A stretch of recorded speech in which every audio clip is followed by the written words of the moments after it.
nosotros. Aquí está con nosotros el ingeniero Juan Ignacio Espaillat, quien ha sido presidente de Anadegas y es asesor y miembro permanente a propósito de la necesidad que tenemos de hablar del tema de combustible y esta amenaza de te agarro en la bajadita de Diosdado Cabellos a el gobierno de República Dominicana por supuesto, por la posición que el gobierno de Luis Abinader ha tenido con las elecciones recién pasadas el 28 de julio en Venezuela. Ingeniero, gracias por estar aquí con nosotros. Buen día, gracias a ustedes por invitarnos. Bienvenido, encantado, ingeniero. Queremos comenzar preguntándole, ¿qué tan dependiente es la República Dominicana del petróleo de Venezuela, en el entendido de que nosotros hemos hecho negocios con Venezuela, con Petrocaribe en una ocasión, y ahora en el contexto de esta crisis política, social, económica que vive Venezuela y prácticamente el enfrentamiento con los países de la región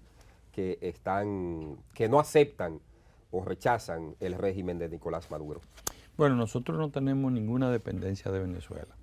República Dominicana hace ya un tiempo bastante largo que no importa petróleo de Venezuela ni productos terminados, a no ser que sean productos que lleguen de manera irregular a República Dominicana.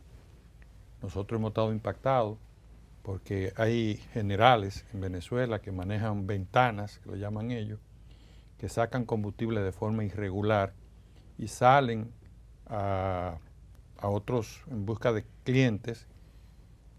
No sé cómo ellos manejan su asunto interno. ¿Y ha llegado aquí parte de ese combustible de manera ilegal? Sí. Estando Hugo Chávez vivo, yo estuve en un evento en Valencia, en una conferencia que tuvimos, y yo denuncié la llegada de petróleo, de combustible terminado a República Dominicana de formas reiteradas y dije la fuente por donde se movía. Y justamente, como 15 días después, en Venezuela atraparon un barco y lo anunciaron de un comerciante relacionado a un expresidente de Venezuela y le incautaron el barco.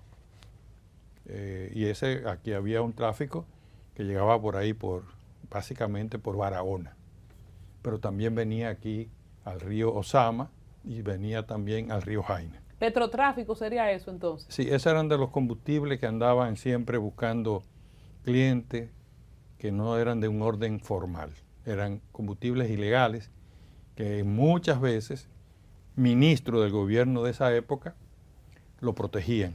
¿Aquí en República Dominicana? Sí, claro. Para seguir en esa línea de Vargavila, claro que tomando en cuenta que usted dice pero que... ya no. Todavía puede aparecer algún combustible de eso, pero no oficial. La refinería no compra, ni las empresas que están formalmente registradas negocian con ese mundo de actividad. ¿Cuándo se da eso y por qué? ¿Cuándo dejamos de consumir o de proveernos de Venezuela, si usted tiene la fecha específica y la razón? No, la fecha no es un poco difusa porque fue a la medida que la industria petrolera venezolana fue decayendo al extremo que de 2.9 millones de barriles que se extraían de Venezuela, su extracción bajó apenas 790.000 barriles, que no daba ni para el consumo de Venezuela. Venezuela tenía que comprar combustible en el extranjero para suplir su mercado. Hubo una etapa que ni para ello daba. Pero a pesar de ser uno de los principales países productores de petróleo. Sí, porque la industria petrolera se fue al suelo. Chávez intervino las actividades del sector petrolero de forma estatal y poco a poco fue disminuyendo y los pozos fueron dejando de producir, averiándose. Le faltaba, hay un producto que ellos necesitan para la explotación petrolera, que no lo estaban obteniendo tampoco, y para la explotación de los pozos. Y ellos fueron poco a poco mermando hasta que llegó un momento que Venezuela ni para su propio consumo traía petróleo y las refinerías se fueron averiando. Porque Venezuela tenía muchas refinerías en servicio que tenía ese volumen ya de productos terminados, lo podían mandar a otros mercados y eso terminó. Ellos debieron alquilar incluso una refinería en una de las islas cercanas para entonces traer petróleo de otros países, refinarlo y poderlo llevar al mercado venezolano. Eso ya ha ido cambiando. Después de la intervención de Irán, y la intervención de Irán específicamente, que le ha mandado técnicos, luego los negocios que hizo con China, acuérdense que en Venezuela le vendió por mucho, a precio a futuro, petróleo para China que están produciéndolo, y también Rusia estuvo participando, dándole apoyo, pero apoyo técnico. Ingeniero. Hoy Venezuela puede estar procesando, no tengo el número exacto, pero debe estar como en 1,5 millones de barriles, sobrepasa su capacidad. ¿Eso es diario? Sí, Oh. diarios.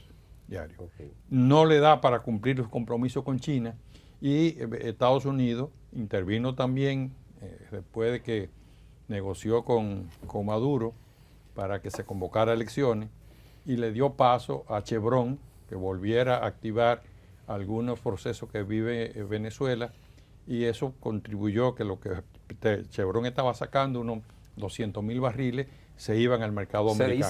Se dice, ingeniero, dos preguntas. Pero lo que Diosdado Cabello dijo fue una muchachada. ¿Por qué esa amenaza si no somos dependientes del petróleo venezolano? ¿Cuál es esa bajadita? Entonces, la amenaza de Diosdado Cabello.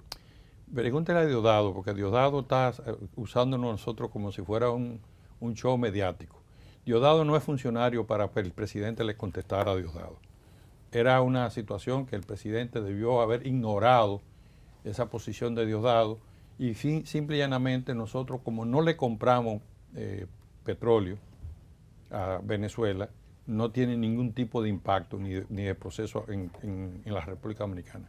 Hay que recordar que cuando Hugo Chávez sí hubo una dependencia, Hugo Chávez hizo un negociazo, Lionel se lo dejó, se lo aceptó. ¿Cuál fue ese negociazo? Bueno, el petróleo de Venezuela siempre ha tenido un precio más barato en el mercado mundial que el petróleo de otros países, porque Venezuela trae un petróleo con alto contenido de azufre, aún aquí en el lago de Maracaibo, que es donde está la mayor concentración y la mejor calidad de ellos, porque Venezuela está planteada como la reserva del mundo más grande de petróleo, pero es un petróleo altamente contaminado con azufre y es ácido, muy ácido. Todo lo que está en la cuenca del Orinoco hay que trabajarlo con intensidad para poderlo utilizar. No es un petróleo suave como es el del Medio Oriente, como es el petróleo de Asua de aquí. Porque si hay petróleo aquí. Sí, ahí se está extrayendo siempre petróleo. Incluso el petróleo de Asua, nuestro, sí, es uno de los mejores del mundo. ¿Y cuánto hay? No, lo que se sacan es una botellita. 2,000 galones. En una etapa se sacaron 2,000 galones diarios, galones. Esos son, si lo divide... No barriles. ¿Cuánto equivale eso en barriles? Cada barril Eso son serían 55. como 55 galones. Como 42 galones es un barril. Se dice que la misma vena de Venezuela, del Orinoco, Esa palabra de vena es un poco difícil. la que llega hasta las costas del sur de la República Dominicana, de No, mire Azua que y la Barahona. mayor cantidad ¿Qué hay de cierto en esto, La ingeniero? mayor cantidad de petróleo que se tiene estudiado aquí fue cuando Rusia, la Unión Soviética, apoyó a Cuba para buscar petróleo, que logró identificar, y de un tiempo para acá Cuba tiene una producción petrolera, producto de esos estudios. Pero ese estudio ruso se abarcó más territorio que alcanzó República Dominicana, y la mayor concentración de posible cantidad de petróleo útil está en la bahía de Manzanillo, 1/3 en tierra, 2/3 en mar. Y la otra cantidad está en la bahía de Samaná, igual. ¿Y es explotable? 1/3 en tierra y 2/3 en agua. Esa es los dos grandes fuentes petroleras. Lo de Asua es una cantidad que fluye de manera natural, pero no hay volúmenes. ¿Y quién está explotando ese petróleo en Asua? En Asua comenzamos cuando éramos colonia.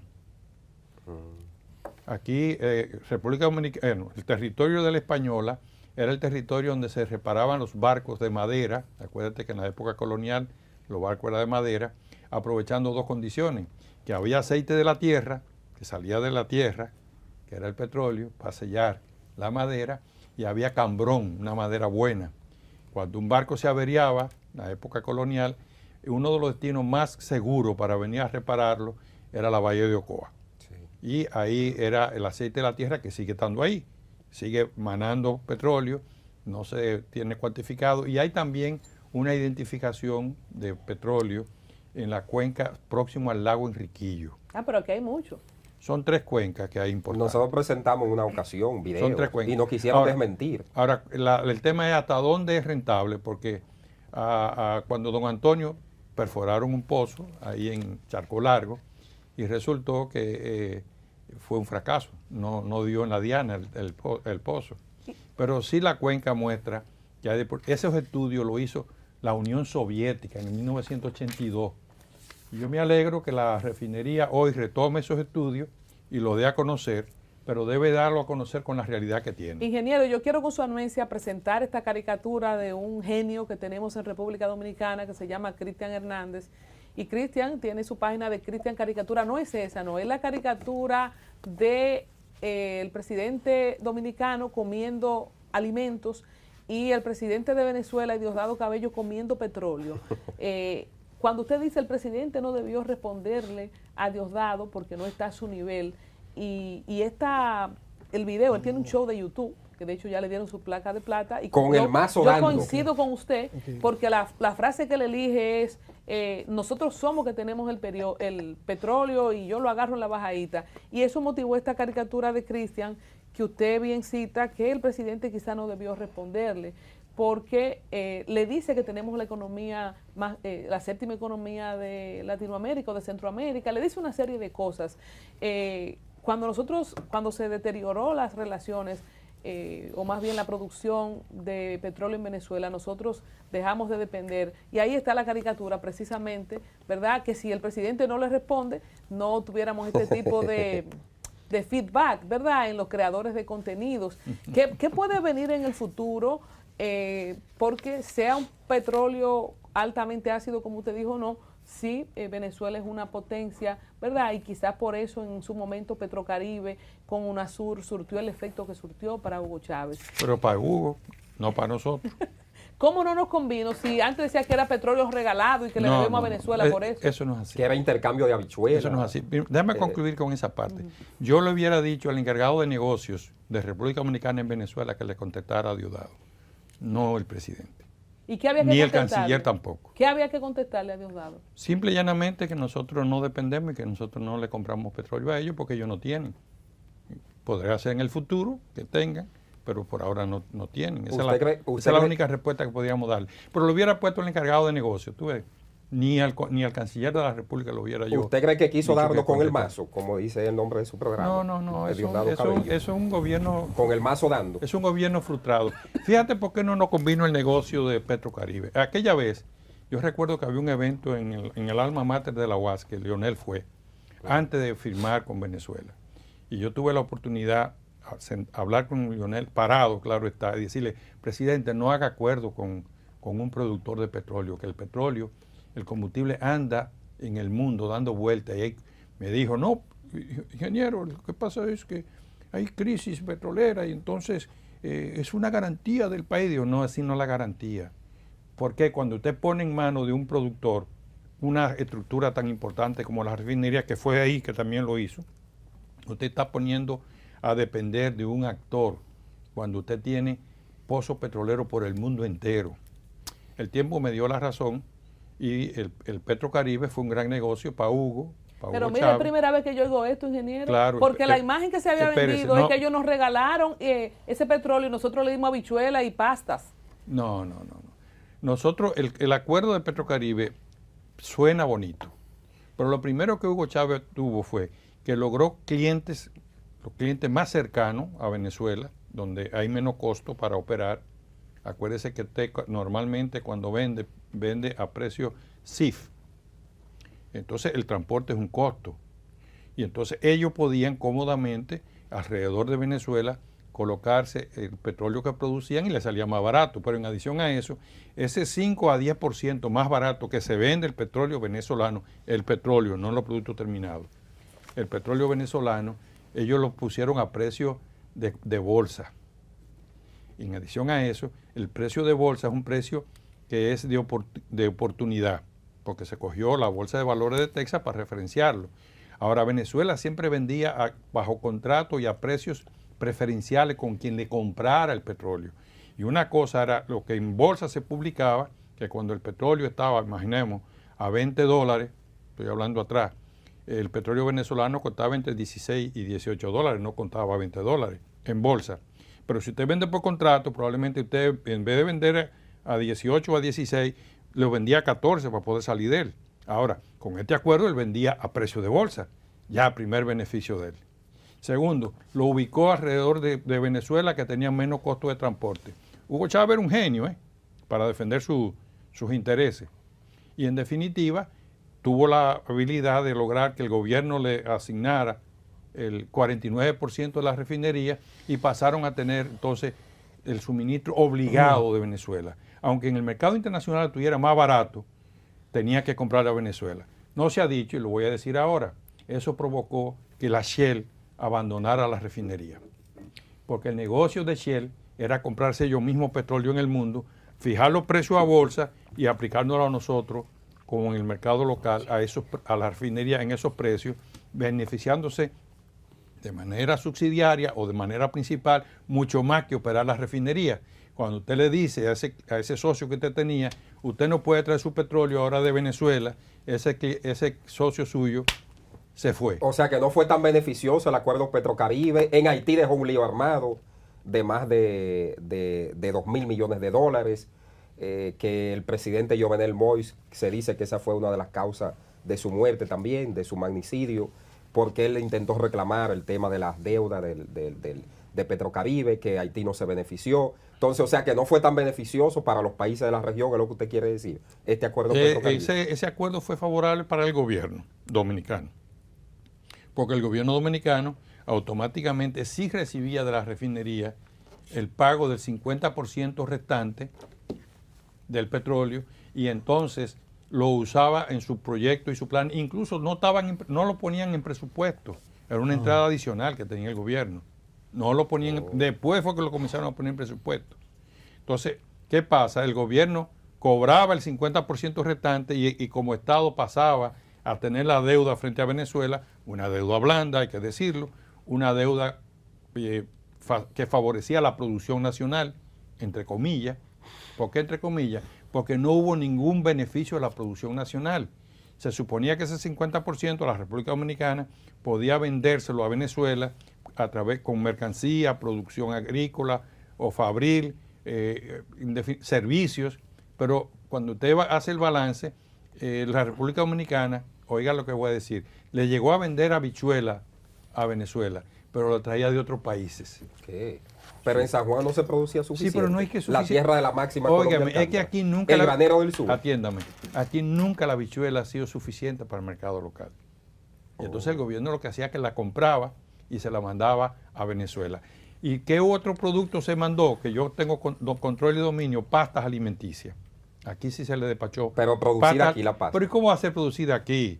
El trigo se trae de países fríos, de Argentina, de Estados Unidos. Fue el negocio del capaperro. Entonces aquí lo que se hacía es que se procesaba y se le vendía a Venezuela. Oiga cómo era. Sí, ingeniero, disculpe, que tenemos el tiempo muy cortito.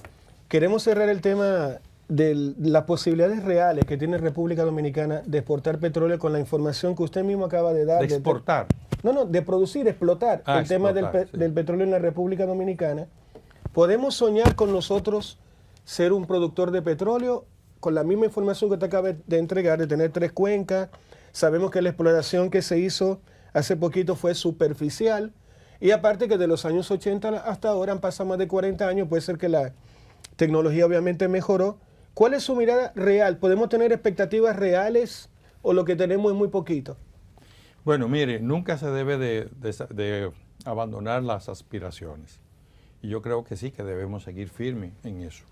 Cuando se creó el Ministerio de Energía y Minas, el ministro de la época, Pelegrín Castillo, nos visitó y nos invitó a que hiciéramos una empresa dominicana explotadora para vender petróleo y que hiciéramos un proyecto que lo iban a llevar al Congreso para hacer una empresa pública donde todos los dominicanos podían invertir en esa empresa. Eso fue una idea solamente, la cual nosotros desde Anadega apoyamos.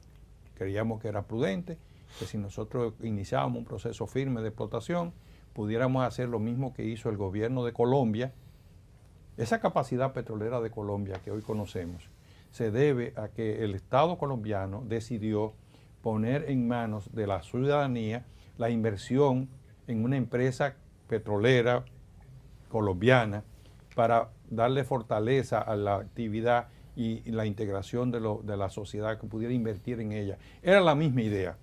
De hecho, nosotros, de la CLAE, de la Comisión Latinoamericana de Empresarios de Combustible, la cual yo presidí en 2 oportunidades, apoyamos a Colombia. Pero la ley colombiana prohibía que los extranjeros invirtiéramos allá. Y eso limitó a algunos de dominicanos que quisieron invertir en Colombia. Ingeniero, pero ¿por qué acá no hemos podido avanzar? Porque usted acaba de decir, nos quedamos en la idea, pero ¿por qué no hemos logrado avanzar más al respecto? Vamos a ver lo que la refinería, que el presidente la hizo a cargo de ella, pueda profundizar en sus estudios y que no se queden los estudios que hizo la Unión Soviética, sino que entremos en acciones más firmes de exploración en situs. De hecho, si el petróleo nuestro está en mar, con plataforma marina, estudiarlo también. Porque tal vez el que entra a tierra, yo le dije que los dos reservoirs que se identifican en el estudio de la Unión Soviética muestra que 1/3 de la plataforma de Manzanillo entra al territorio, a tierra. Y en Villa Vázquez también, ingeniero. Eso es parte. Sí, ingeniero, una pregunta, buenos días. ¿Y no será que pudiera yo, como abogada de no sé quién, no será también que pueden existir intereses particulares en que el desarrollo del descubrimiento y explotación del petróleo en República Dominicana no se dé? Porque entonces vamos a dejar de ser, en este caso, compradores de otros lugares. Mire, déjeme decirle. Soy yo. Que incluso aquellos rubros de la economía, donde en otros sitios sale más económico, más barato, el capitalismo se inclina en comprar donde se produce más barato, donde se produce caro. Por eso quiero significarle que en el sitio donde se produce trigo en gran cantidad, o maíz, que es el caso específico, es más ventajoso comprar el maíz en el extranjero que sembrarlo aquí. ¿Por qué? Porque el maíz que se produce aquí no tiene el mismo rendimiento y el que importamos de donde los grandes centros de producción de maíz le sale más barato al productor. Lo mismo, el petróleo donde salga más barato va a tener mayor impacto que usted ponerse a producirlo. En el 1872 se hicieron los primeros pozos petroleros de Asua, de Peralta. Y cuando se estaba explorando aquí, esa misma compañía encontró pozos petroleros en Texas que daban 10.000 y 12.000 barriles diarios. Y ese que ellos explotaron aquí no le daba a ellos más que 50 a 60 barriles diarios. ¿Dónde usted cree que la empresa petrolera iba a concentrar su actividad? Claro, en Texas. ¿Verdad? Y desde esa época Texas fue el centro de suministro de petróleo de Estados Unidos y del mundo. Y el pozo que clavaron aquí lo abandonaron, porque 40 barriles diarios, 45 barriles diarios, no tenía ningún sentido cuando usted estaba produciendo 12.500 barriles diarios en Texas. Entonces, esa es la realidad de cualquier negocio o actividad económica. De usted va a sacar donde más le convenga. O sea que desde los 1800 aquí se están dejando hoyos. Sí, están ahí.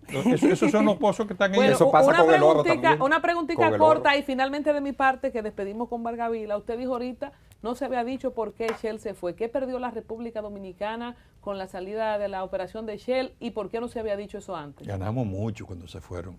Lo que había que darle la gracia. El error del presidente Leonel Fernández fue comprarle una refinería sin hacer el estudio del pasivo ambiental que estaban dejando. Ese pasivo ambiental obligaba a que esa refinería, el Estado Dominicano, la recibiera probablemente sin pagar un centavo. En una isla aquí del Caribe, en Curazao, esa misma empresa se retiró de una de las refinerías más grandes que hay en el Caribe, la de Curazao, y el precio que pagó el Estado curazaleño fue un florín simbólico, porque el estudio ambiental definía que el daño era tan grave que había en el medio ambiente que para subsanarlo se iba más que el valor de la refinería. Esa era la que Chávez alquilaba cuando le faltaba petróleo, la de Curazao. Pues la de aquí tenía ese mismo aspecto. ¿Y ¿Ustedes se recuerdan una vez que hubo un olor a mercatano que llegó hasta la ciudad, hasta aquí, hasta los kilómetros, que afectó a la ciudadanía? Sí. Porque hace un manejo que no es adecuado. ¿Cuánto le dimos a Shell? ¡Wow! Se le dieron 1.120 millones de dólares. Casi nada, ¿eh? Se le dieron casi cierre. Nada. Finalmente, ingeniero, y ahora que está en el debate la eliminación... Que yo no le había dado un chele. No, ya le copié. Sí, la eliminación de instituciones, que el presidente va a presentar esa propuesta hoy. Pero hace 3 semanas el presidente creaba otra institución, que es la empresa minera dominicana. Muy bien, muy buena Emidón, mediante el decreto. Muy buena idea la del sí, presidente. Ahí voy.